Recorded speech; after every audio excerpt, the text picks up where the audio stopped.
Hey everybody, Bill, McKenna, and John here. It says preparing to live stream, but we all know it's lying. So some of you can hear me, some of you can't. As soon as I hear myself come back, there's the magic. Hey everybody, Bill, McKenna, and John here. It says preparing to live stream, but we all know it's lying. So all right. Hey, happy Monday, everybody. Welcome to Drag Racing Live, where we get to bench race with the world's top drag racers. My name is Bill Pratt. It's great to be with you tonight. We're here with John Bachman, of course, and McKenna Bold.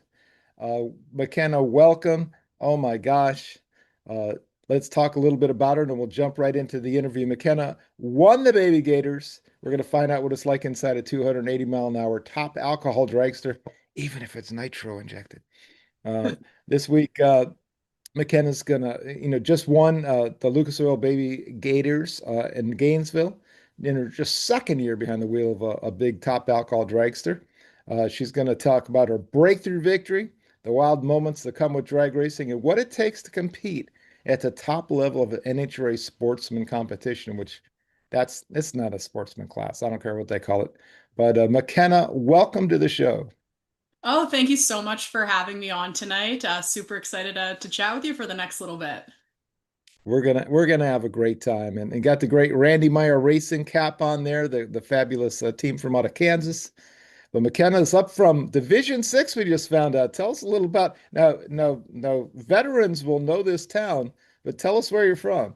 So I'm from Red Deer, Alberta, Canada. So that's in Western Canada, just the exact middle point between Calgary and Edmonton, if people need some landmarks there. It's fantastic, and there's so many great nitro racers from both places. We were chatting about the great Gordy Bonnin before we came on tonight. R.I.P. to my dear friend, and 240 Gordy, always in our memories. But let's talk about the new racer from Red Deer, Alberta. You just won the Baby Gators down in Gainesville. Walk us through that final round and the moment you realized you had to win. So that was kind of one of the weirder final rounds, to be honest, and the earliest in a run you'll probably ever realize you sealed a victory. Um, so everything was going normal. Both of us pre-staged. My opponent, James Steven, he's a blower car, so he revs up. I put my fuel on, clutch comes off, bump into stage, and the ball, as right as the tree lights, I hear him leave. And I'm pretty good at just, staying focused. And if, my opponent decides to leave before the tree lights, I can stay dialed in on my side. But so then I leave, but I can see his three yellow bulbs are on before I kind of take my focus to looking down track. So I knew he red lit. So I got the win by virtue of his red light DQ instantaneously.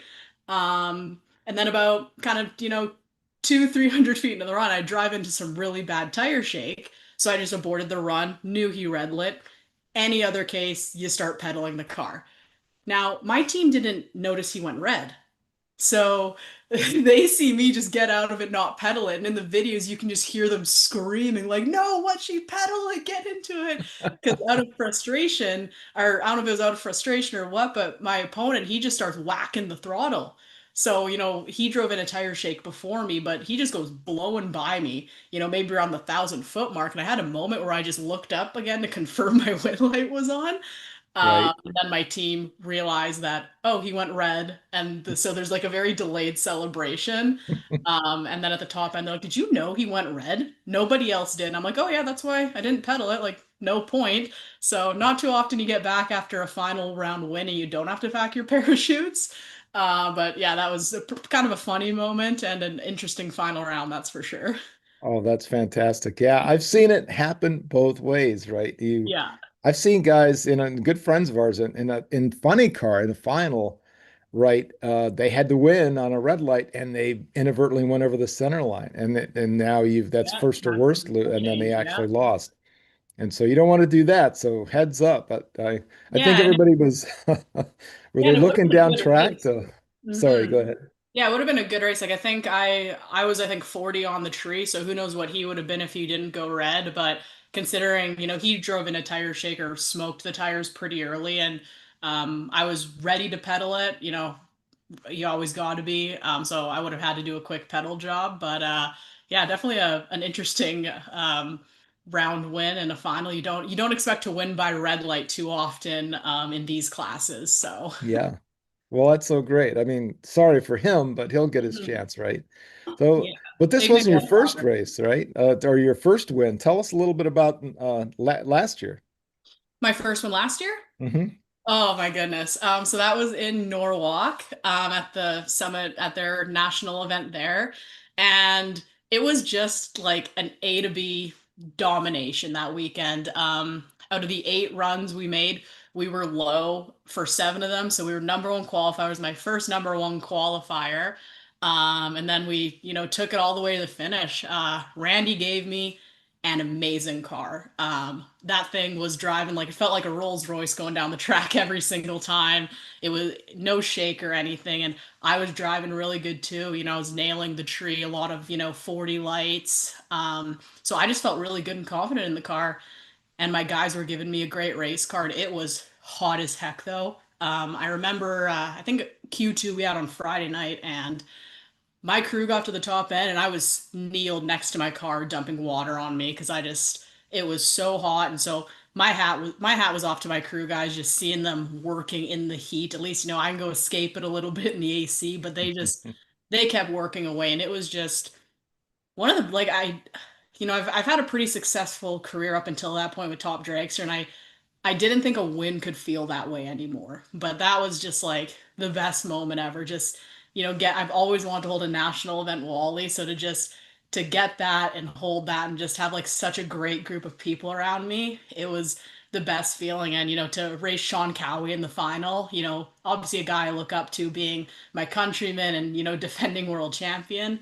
And my best friends actually flew down for that race.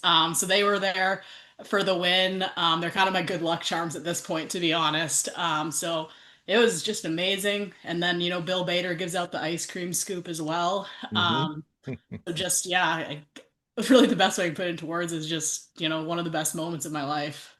That's fantastic. Great racetrack up there. That's my local track, my local NHRA track. I'm from that area and been going there since the 80s, at least early 80s. Pretty crazy. Yeah, we But made yeah, two it's trips to Norwalk last year, and I'm undefeated. So that Norwalk's my favorite track for sure. So I'm excited. Can't wait to go back. sounds great. Well, you talked about Randy and the team. Tell us about your current program.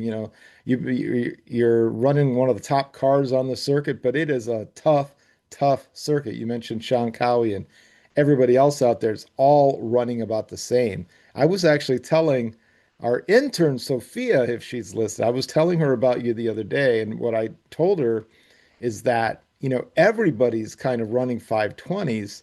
So you really got to get off the line. You got to get your tune up right, and you really got to get off the line. But what's your second year in Top Alcohol Dragster been like compared to your rookie season with this team? This year I think, just since I'm not going into the season green, I got a lot of seat time last year, so I'm able, you're able to just go in with the same program, the same people, and no learning curve, right? I think I did a pretty good job jumping into the car last year and just with the procedure and just, being a lifelong racer, knowing how important being consistent is. But just, going in and, just not having to, figure out, the clutch work and all that, right? Just hopping into the car, and it felt like home, right? That first run, it didn't feel like we just had the off season. I hopped in, it felt like I just drove it a couple weeks ago. So I think that's a great thing going into the season. And then, obviously it's the same group of people around as well, so you get that consistency and that teamwork, and everything that you built on last year just extends into this year. You aren't like starting off fresh and having that learning curve.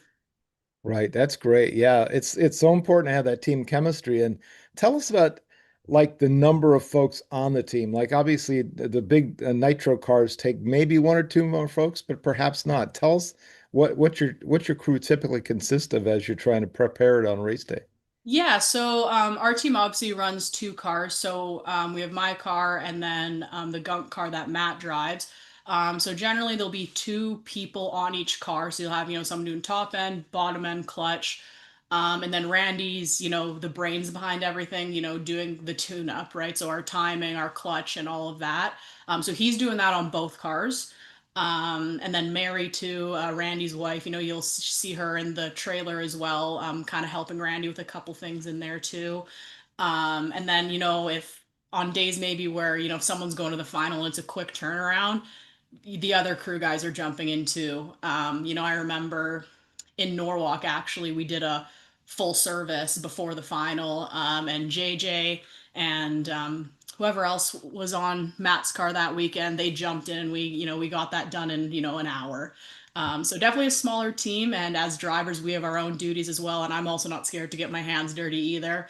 I quite like wrenching, so if I get out and I see something can be done, whether it just be pulling spark plugs or something, I'll do it. But yeah, definitely a smaller team compared to the nitro cars, that's for sure.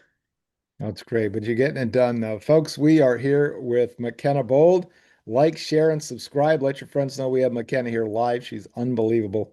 And we're gonna and get you start getting your questions ready because right around 8:30 Eastern time, we're gonna go to the chat bleachers and find out what you guys have to say. So McKenna, let's talk about we talk about working smoothly. Let's talk about go the other direction. Every racer has that one moment where everything went sideways, either on the track in the pits, maybe even towing to the race. What's the craziest thing that's happened to you during a race weekend so far? Yeah, so that doesn't come out of the top alcohol actually. Comes back to the top dragster days. Couple of years ago, just bracket racing, quarter mile big money bracket racing. My front right tire right at the stripe just got ripped off. There was the pair running in front of me. One of the cars dropped some black parts right into the black groove, and safety Safari did not catch it, and they sent us down. So obviously bracket racing, you're fender racing, looking over. You're obviously when you're racing, you have that very heads up vision. So by the time I see these black parts sitting in a groove, I had a decision to make. So I see it coming at me, and this was right at the stripe. So, running 180 miles an hour, that's what, 260 feet a second or something. So I had enough experience at that point to know if I actually put enough steering in to dodge this, I'm just going to flip right into my opponent or go into the wall. So I did my best to maneuver around it as much as I could, and kind of get out of the way as much as I could without causing more damage and driving into the wall. But yeah, it still took off the front right tire, got it stopped, and all was fine. I actually won the round, and racing community is amazing. So there's about six people with a new front runner for me to get back to the pit, and even my opponent from the next round came by with one too.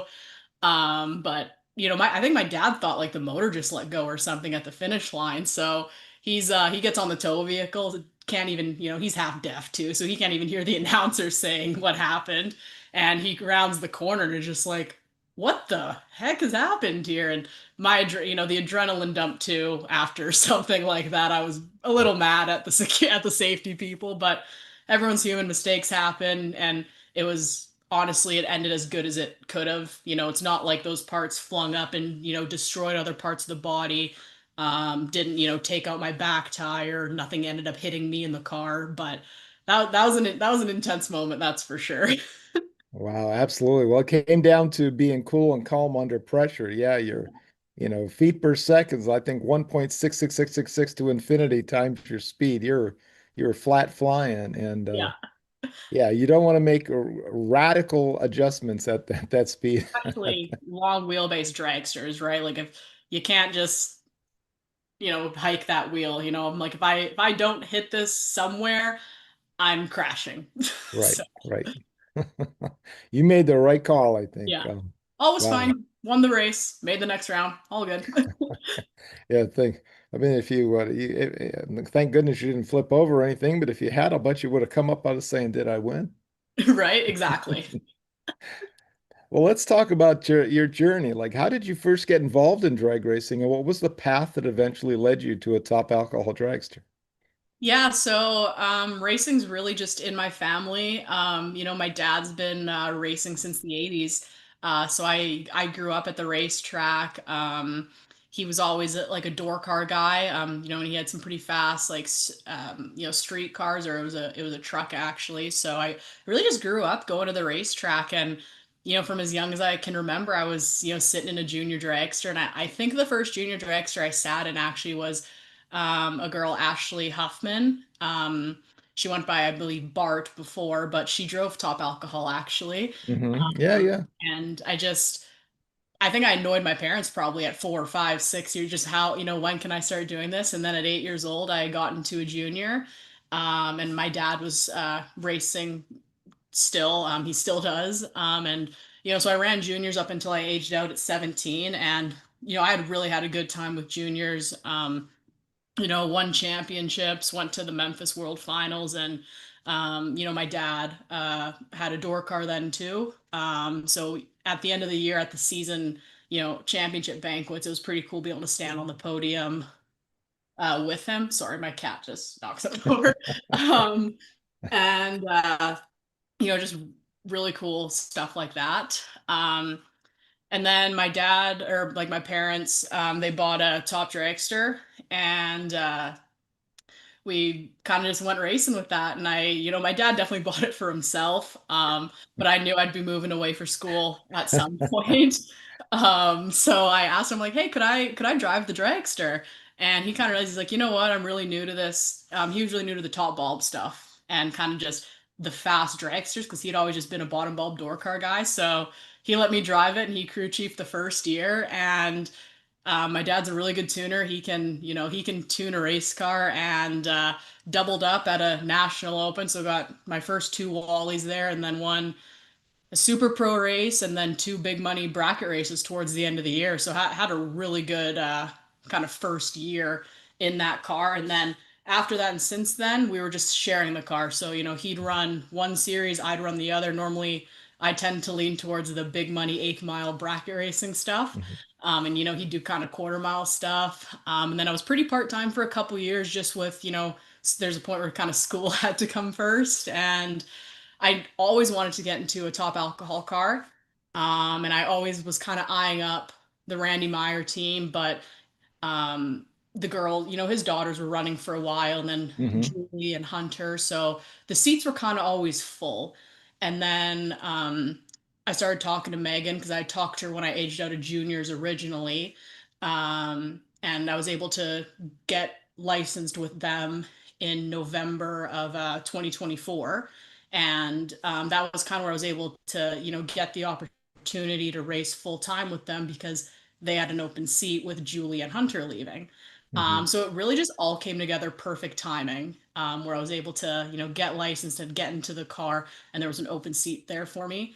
So it really all came full circle. And then, I'll still bracket race when I can. I'm a bracket racer. I love bracket racing. And, the weekends I am home, I'll go crew for my dad and all that. And it's a really good time. So that's kind of my story from juniors all the way up. And then my mom plays a pretty big role too. When my dad was really busy with work back in juniors, especially, there was, I know the year I won, I think, my first points championship, my mom was crewing at basically all of those races because my dad wasn't there. And same with, sometimes run the top dragster by myself. My mom be my tire girl and all that. So it's definitely a family affair, that's for sure. That's awesome. Well, you got some bad A women getting things done because holy cow, we don't need no stinking men to tune these things. We got this. Right?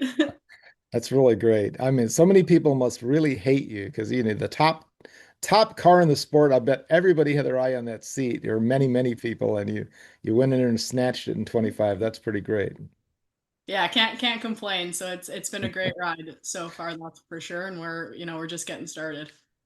It's really great. Yeah, I know Megan, and of course, she does a lot of. She's really opened up a cottage industry of telling people how to promote themselves and Mhm. promote their racing programs. And for her to select you, and for you guys to sync up, she must have really seen something. I think we're seeing that tonight. You're good call, Maya Racing. Thank you so much. I appreciate that. Well, let's talk about you talked about always having your eye on getting a top alcohol dragster, but Walk us through the first time you got in there and hit that thing under full power. What went through your mind? I'm going to be honest, I think I almost expected more on the hit, but I think I was just also prepared for the worst. And I was just, I was being told like, hey, if you hit the pedal and it's too much and you have to get out of it, there's no shame in that. So I think I was just kind of prepared for the worst. Um, but no, it went good. And one of the cool things with these cars, and especially just with the clutches coming together and all that, is how you really feel it pulling the whole time, and it's not like really nosing over as much. So that's like a different experience. So I don't know, like I felt like I was, the jump wasn't as much as I was expecting, but it's also just an entirely different program. And I've never had a handbrake in my race cars before. I've never just had, I've always had a brake pedal. There's no brake Hmm. pedals in these cars. And just using the clutch with the handbrake and the fuel levers, and even in my top dragster, I'd pull a parachute once a year just to make sure it worked, basically. And now, to pull in two. When I was licensing, I had, Megan was having to teach me how to pack them because I was like, I've done it like eight, maybe six times, seven times in the top dragster, and it's like a tiny, it ain't one of these big Simpson double parachutes we got. So just learning the whole procedure, and I'm a very obsessive person with my craft, so I went into it really prepared. I had the steps sheet that they gave me, memorized, and just ready to rock, basically. That's awesome. Well, have you, McKenna, ever driven one of the top alcohol cars? I mean, no, because the class is top alcohol dragster for those who don't know, but the McKenna drives an injected nitro powered car, and there is a different power curve. You can even hear it when you're watching them on video. Mhm. Have you compared the two? Is there a difference? So I haven't like he said, I drive the nitro injected car. So essentially it's a top fuel car without the supercharger on top of it, really. Like it's a really good stepping stone because it's the same procedure basically. But like you say, the other one is the blower car. So those ones you can hear revving up and shifting down track, whereas we leave from an idle. So I personally have not drove those cars. I've only ever drove the injected cars.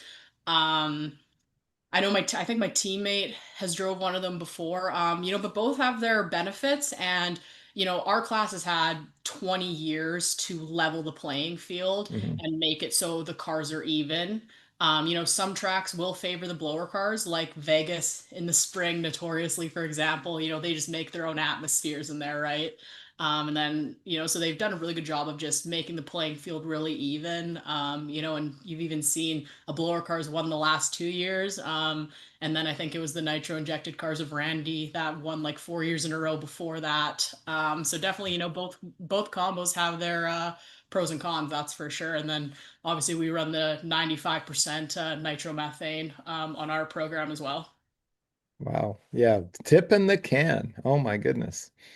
Well, for fans who may not realize that these cars run well over 280 now. I think 285 is the record, if not 286. Mhm. But well under 6 seconds, down in the case of Megan, 509 that everybody's trying to chase. But they've changed the rules a bit, I think, where you Yeah, can't. they took our like one of the big changes was they added 10 degrees to our fuel, so that's a big horsepower loss there. So we before we used to be able to run 40 run our fuel at 40 degrees, now it's 50. But yeah, you'll see a lot of teen runs. Hmm. Yeah, well, and old Randy will figure it out. I know he's Oh yeah. we get to watch his YouTubes. Go head over to the Randy Meyer YouTube. He talks about how to tune these things. Yes, But ask Randy. so great. Well, for folks who dream of eventually driving a top alcohol dragster, perhaps, what's the one skill or mindset they should start developing right now? Ooh, that's a good question. One skill or mindset.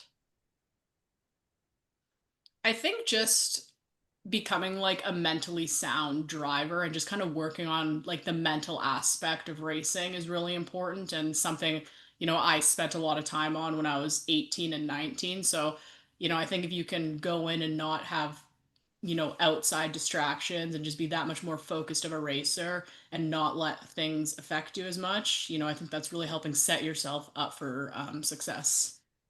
Right. You do have to stay focused. And I guess it comes down to how serious you are about it. You don't have to be a serious person all the time. You can have fun, but Yeah, tell exactly, right? Like I'm a really loud, yappy person, but the second I'm in that race car, it's I the RBF face is on and I'm dialed in, just laser locked eyes, just absolutely ready to go. So you just have to be able to switch it on and you'll definitely see it, even just in your reaction times and just, because that's so crucial, right? Like this is one of the, when you make the jump to this, and that's one thing that I had to kind of, learn more mentally, kind of readjust it again. Now is it's no longer just the driver's game, right? Like I'm no longer bracket racing, whomping it at the stripe and, setting delay boxes. Now it's on me, but the tuner, right? So the car can let you down, so as a driver, you don't want to be letting the team down, if you have a good car, right? So I think just, being able to just be your best every single time. I love it. Well, it's so cool. And folks, we just coined a new RBF face. Look it up, gang. You'll I know what it was. I I was thought it about was to only say it like out loud, and then I'm like, I probably shouldn't swear, actually. So I kind of like panicked. I thought it only happened to me as I walked down the street anyway. Well, let's talk about, and we'll go to the chat bleachers here in about 4 minutes, I think. But do you have any shout outs, sponsors, crew members, family? A lot of Yeah. people you've mentioned already. Yeah, obviously I've talked about my parents a lot. They're the reason I got into racing and they're retired now, so they definitely follow me around a little bit when it comes to the nitro stuff. So I love their having them and their support. So really hoping to, bring home one of those big diamond wallies with them in attendance. I think that'd just be the coolest thing ever. That was the only thing missing from the Norwalk win was my parents weren't at that race. That was the first race of the season they weren't at, of course. Mm. Just I have the best, people behind me, right? Like I can never, I'm always truly like humbled with, the amount of people who are rooting for me and always reaching out.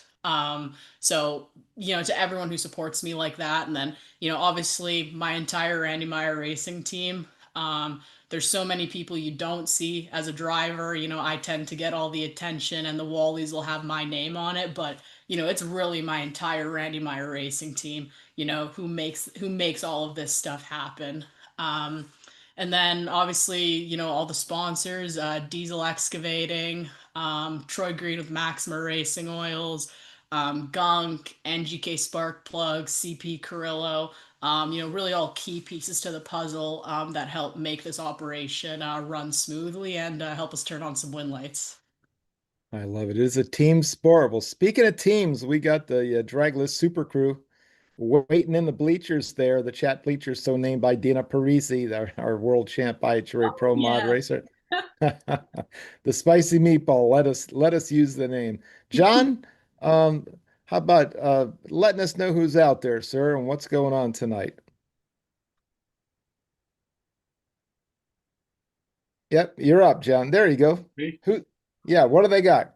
Well, we got a good crowd here, man. We're having a nice discussion while McKenna's giving us a fantastic interview.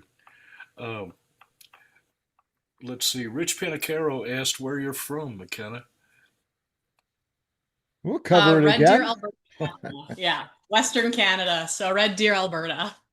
Oh, okay, cool.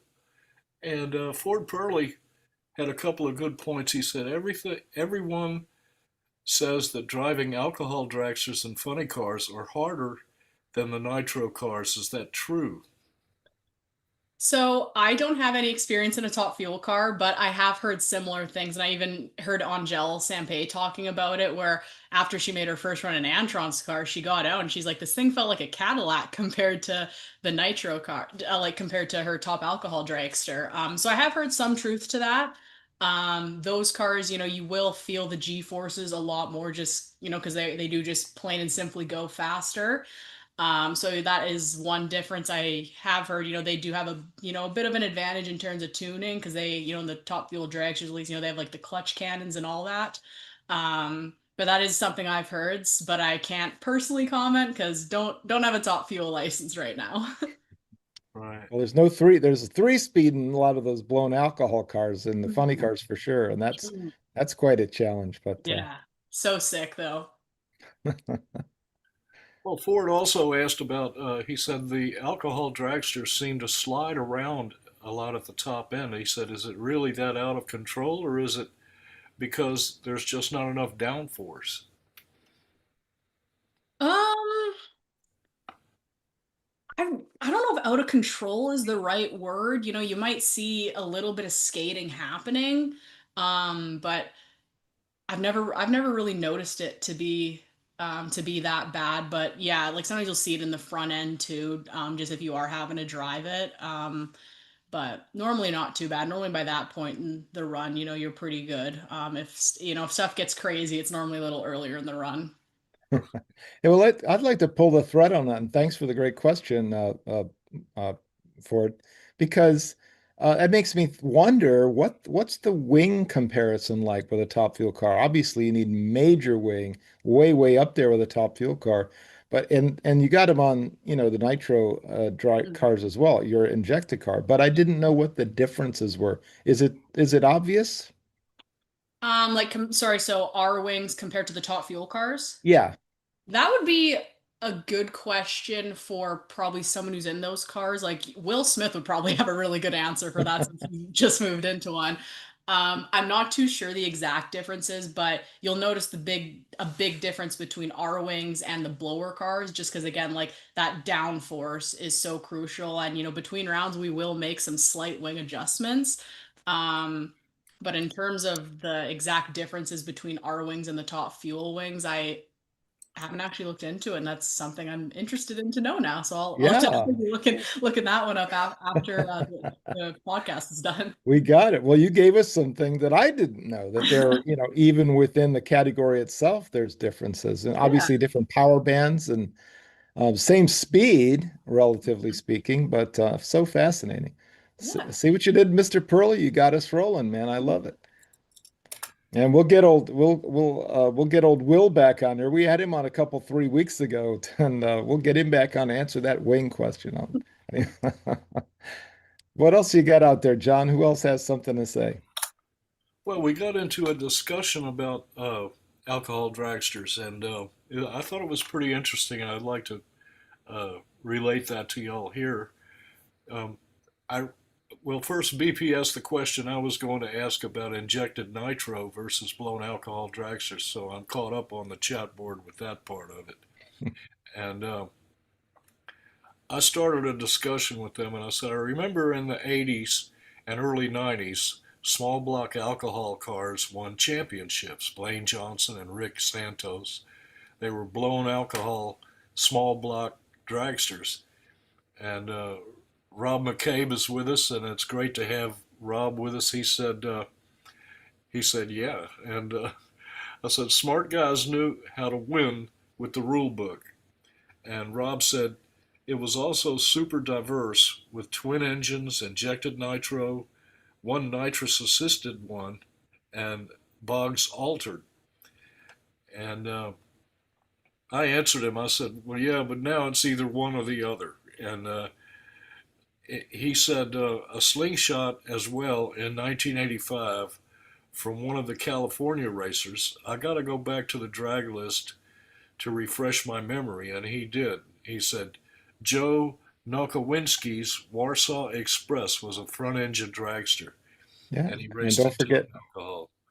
yeah, Mr. Nowachinski, because I happen to have some Polish in me, so he was awesome. Yeah, and of course the Dale Hall with the small block on this coast and Santos out there.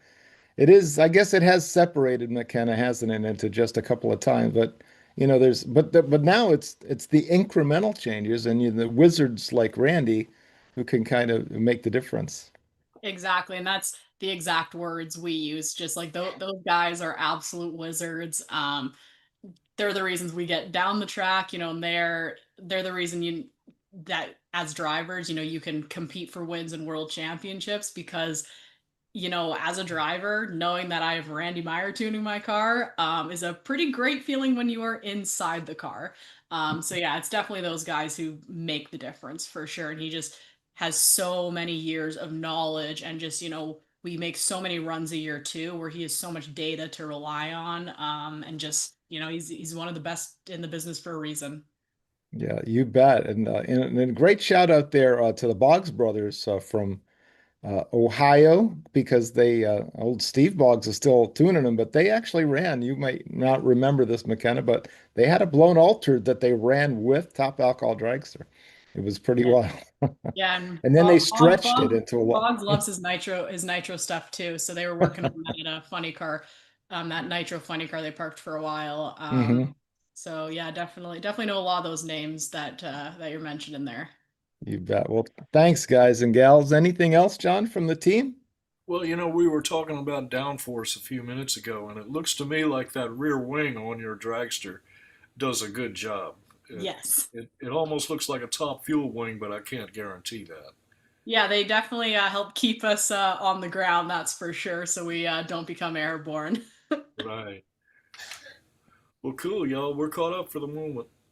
All right, sounds good. Well, let's find out. Let's ask two questions. Let's a bonus question here. But give us one story from the drag strip that most fans have never heard before. Oh no. Hmm. I swore I wasn't going to use gotcha questions, didn't I? Cool question. Yeah, I'm trying is this like a story about me that people haven't heard? Sure, Just you like can take any, it yeah, anywhere you want. I feel like I'm gonna think of like 100 good ones right when we're done filming for sure. Um, Well, let me give you a little tap dancing time here. Tell us how folks can follow along with your season, social media, upcoming races, or places they can see you in the car in person. Yeah, so I'm pretty active on Instagram. That's where I do a lot of my racing updates. So my Instagram is at McKenna6871, so McKenna, and then 6871. That's just my racing number. So I'm really active on there, and then also the Randy Meyer racing pages on both Facebook and Instagram.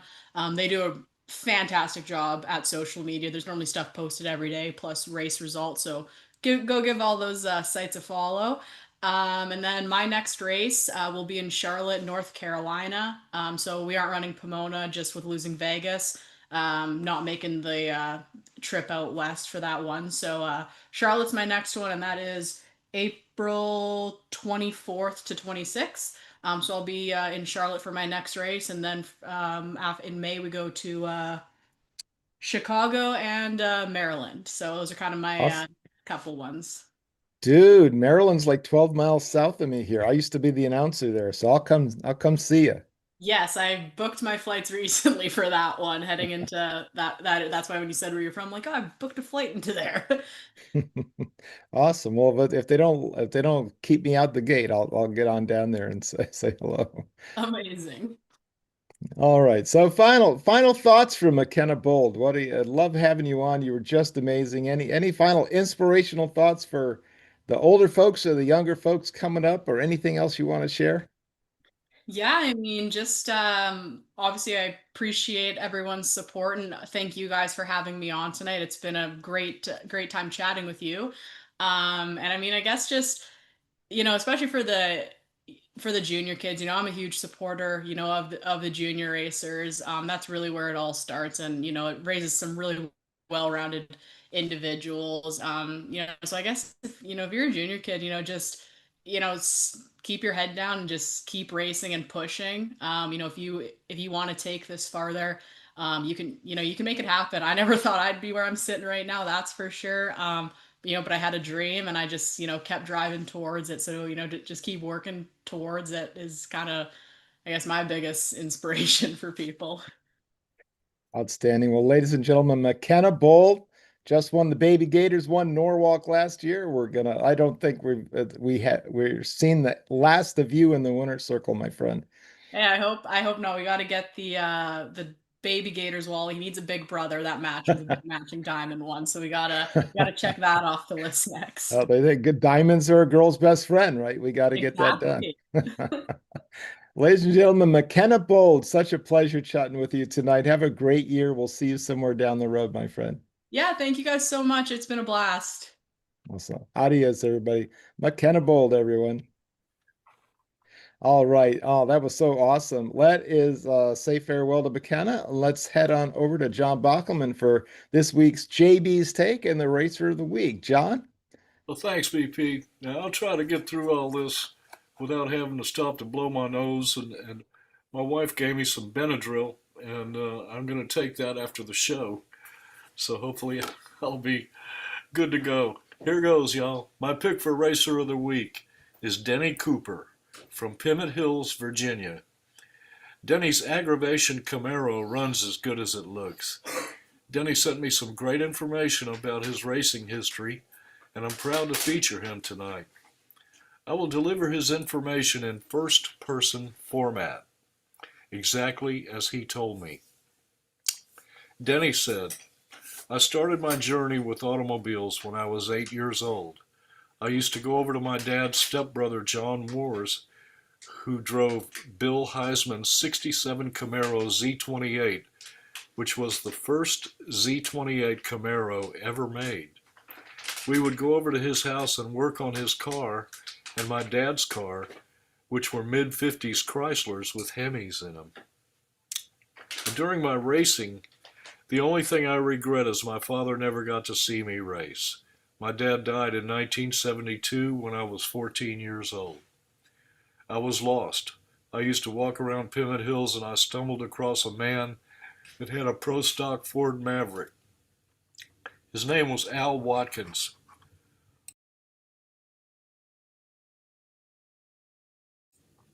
Sorry about that. I started to go to races with him a little bit. When I turned 15, I was introduced to another man, Tom Johnson, who had the All in the Family Camaro. I started going to races with him quite a bit. The next year, another racer, Jack Donaghy, with the Showdown Camaro, asked me to start going with him, so I did. Well, in the meantime, I started driving friends of mine's cars at the racetrack. When I was 16 years old, I would go to school in the morning from 7:15 to 10:15. I would leave there and I would go to work at Powerhouse Speed Shop in Tyson's Corner, Virginia. Then I would leave there at 2 o'clock and I would take my mother to work. She was a supervisor at Arlington Hospital. Then I would go back to Pimmet Hills and worked at Leo's Mobile in the Bays from 3 o'clock to 5:30. I would leave there, go to Salona Mobile over in McLean and pump gas from 6 o'clock to 10 o'clock at night. Then I would go pick up my mom at work at 11 o'clock. When I turned 18, I wanted a race car. I had already started building a 1950 Chevy Coupe, but a '68 Camaro Rally Sport became available. So back in the day, I thought the Camaro was cooler. I wish I still had that '50 Chevy Coupe. I started racing the Camaro in 1976 at Old Dominion Speedway with some success. The first week out, I got to the semifinals. Second week, I got runner-up. Third week, I got runner-up. I lost all three races to the same person, my friend and a very well-respected racer, Chuck Spiegt, Speaght, Spiegt. He owned a car lot and goes back to the old saying, win on Sunday, sell on Monday. He beat me in 3 different cars. In 1979, I built a 1923 T-Bucket with a big block Chevrolet in it. I showed it and drove it on the street. It was a blast. In 1981, I wanted to go back to drag racing. I bought an XA modified production Camaro from Calhoun at Calhoun Speed in Alexandria, Virginia. I worked at Old Dominion Speedway in the early 1980s. I bought the '68 Camaro, then I put a 396 in it. I started running Pro ET at Old Dominion in 1982. I ended up in third in the points that year. The following year, 1983, I ended up second in the points. In 1984, I won the Speedway Pro ET Track Championship. In November 84, I bought the Camaro I have now from Wally Stroop of Stroop Race Cars. It was his very first and second car he ever built in 1982. He backhalved it and raced it in 1983. He put a chassis in it and raced it in 84, and I bought it in November of 84. I bracket raced it in 1985 and 1986. So in 1986, I started the Pro Tree race a little bit, and in 1987, I won the Mid-Atlantic Pro Gas Championship. In 1988, I won the Mid-Atlantic Pro Gas Championship again. Also in 1988, I ended up number 4 in the world and IHRA Super Rod World Championship. In 1989, I won the IHRA Super Rod World Championship. In 1990, I was able to win the IHRA Super Rod World Championship again. I'm the only person to ever win it back to back. We live on 71 acres of land, and at one time I had almost 100 cows. I started a trucking company in 1998, and kind of between the trucking and the cattle, it kept me busy for a while. In 2016, I started working at East Side Speedway until it closed in 2023. I did overall maintenance, track prep, and working the starting line until the day it closed in 2023. Well, back in 2019, I was diagnosed with cancer. I went through chemo and radiation. I worked every day, never missed a day of racing or any test and tunes. After the track closed, I got back into index racing, and I was lucky enough to celebrate my 100th final in the Camaro I own now. I work occasionally at Mason-Dixon Dragway when it's needed. I do tech inspections and whatever they need me to do.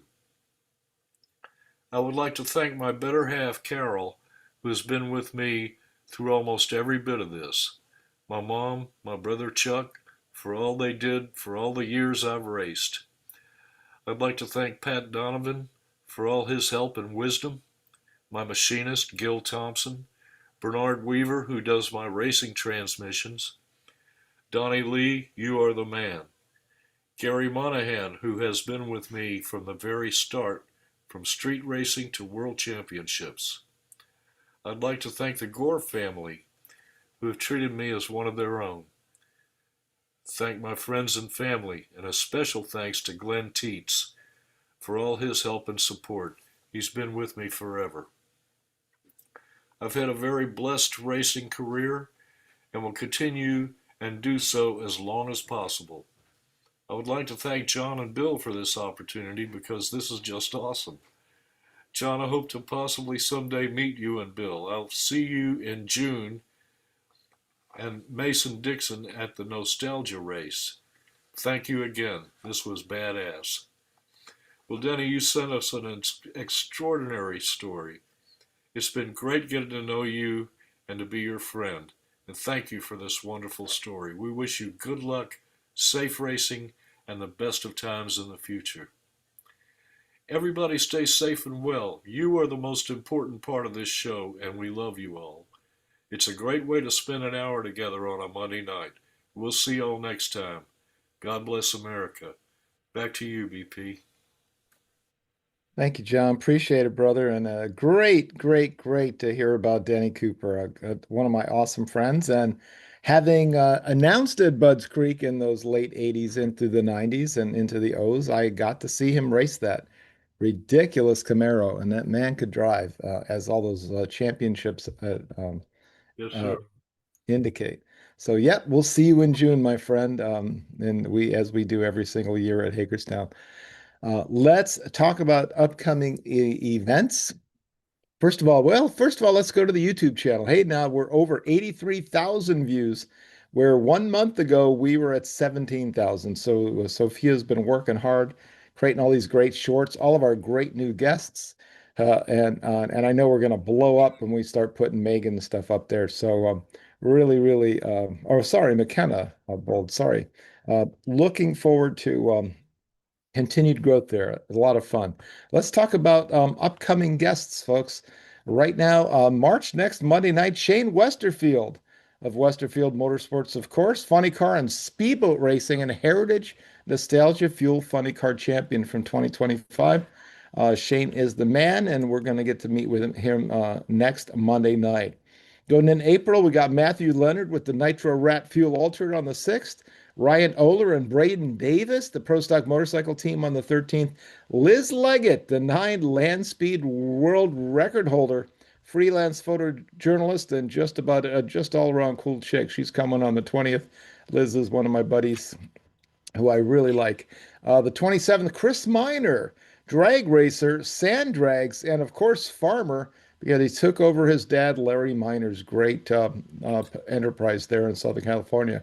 Coming up in May, Mike Pack, the Instigator Funny Car, the March Meet winner this year, coming up on May 4th. On the 11th, Butch Hill from Nostalgia Drag Racing Association. I think that's League. I've got an old piece of paper here. It's the NDRL. I'm pretty confident. 18th, Elon Werner from Werner Communications and NHRA Bracket Bonanza. On the 25th, we're not going to have a show for the holiday, Memorial Day. And then come up in June, Steve King of Pilot Racing. He's a Pro Mod champ, and he's on the Boosted Bullshit podcast with Jason Harris. So looking forward to talking to Steve. So thanks for Miss Kay Turkelson getting us all these great guests. Of course, our buddy Pete Moriello doing the same. Let's go on to lost friends, folks. On the 13th, we lost Barney Kinsey. He was a member of Motor Mania TV. He loved the sport, supported the sport and the drivers. And our friend Dina Parisi let us know about this. Barney Kinsey passing away. And Dina made sure to say that Barney personally supported her drag racing careers for many years. So farewell to Barney. On the 17th, we lost Ken Shawyer. He had the All-American 55 Chevy and other stock eliminator machines, some Chevys, some Olds, but all hard running and a great guy. Ken Shawyer passing away on the 17th. And on the 26th, we lost John Rains, who raced the Healy Hemi Super Stock Dart, one of those great big old Hemi darts that we love to watch. So farewell, Barney, Ken, John. Our condolences to your family and many friends, and thanks for the thrills over the years, guys. John, I'm at the point where I want to send it back over to you, but I'm feeling, how you doing? I know the the Benadryl may not be kicking in. We may have to send them a bill for advertising. Oh man, But how no, you I'm doing, having a brother? sneezing fit here. It just this allergy hit me like a lead pipe. It started yesterday, and my nose is running like a faucet. I'm sorry, y'all. I'm doing my best here. Well, give us your fight through it and give us your final thoughts for the show, sir. Well, McKenna Bold is an outstanding lady. She gave us a fantastic interview, and I'm looking at her picture here in the Zoom window, and it's just a great picture. She's holding a Wally and giving the number 1 sign. It don't get no better than that, man. And I'm wishing her the best in this season, and I'll be rooting for her to win for Randy Myers Racing and for herself. She's just doing great. She is fantastic. That is a great picture, by the way, McKenna. If you can hear us, I think you can.